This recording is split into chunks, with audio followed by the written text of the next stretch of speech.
जब गुरु नानक देव जी दूसरे दिन पाठशाला गए, पंडित जी ने नानक देव जी की पट्टी लिख दी। तब नानक देव जी ने कहा, पंडित जी, आप कुछ पढ़े लिखे या नहीं? पंडित जी ने कहा, जमा खर्च, लेन देन, पूजा पाठ आदि हर एक विद्या मुझे याद है। नानक देव जी ने कहा, इस विद्या के साथ बंधन होता है। पंडित जी ने कहा, वह कौन सी विद्या है जिससे बंधन न हो? श्री गुरु नानक देव जी ने कहा, हे पांधा जी, पढ़ना और लिखना सभी बात में है। वह जो संसार की पढ़ाई है, वह दिए की कालख और कागज सन का और कलम काने की इसको लिखने वाला मन है। इसने लिखा तो क्या लिखा, केवल माया जंजाल ही लिखा है। इसके लिखने से इस जीव को माया जाल पड़ता है। जो विद्या आपको आती है, वह विद्या कृपा मुझे न पढ़ाओ। पांधा जी, जब आपकी रूह परलोकवासी होगी, तब मेरी कही हुई विद्या ही आपके काम आएगी और ईश्वरीय नाम के यश की पताका आपके हाथ में होगी। तब आपको यम यातना का दुख नहीं होगा। पांधा जी हैरान हो गए और कहने लगे, ऐसी बातें कहाँ से सीखी है? तू तो अभी बालक ही है। मैं पूछता हूँ, जो पुरुष परमात्मा का नाम जपता है, उसे किस फल की प्राप्ति होती है?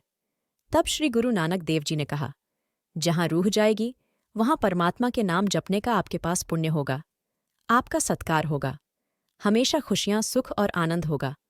जिन्होंने मन से ईश्वर स्मरण किया है, उनकी परलोक में सद्गति होगी। बातों से परमात्मा नहीं मिलता। यह सुनकर पांधा जी हैरान हो गए।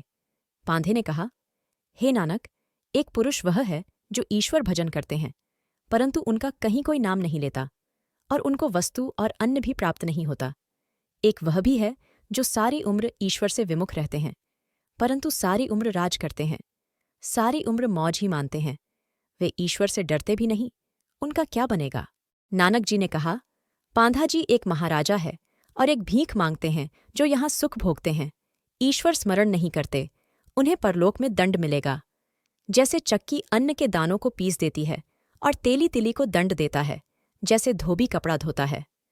पांधा जी, उसी प्रकार उन पुरुषों को दंड मिलेगा जो परमात्मा से विमुख हैं। जो यहाँ परमात्मा का स्मरण करते हैं लेकिन भीख से गुजारा करते हैं, उनको परलोक में बहुत बढ़ाई और सुख मिलता है। धर्मराज उनका सत्कार करता है।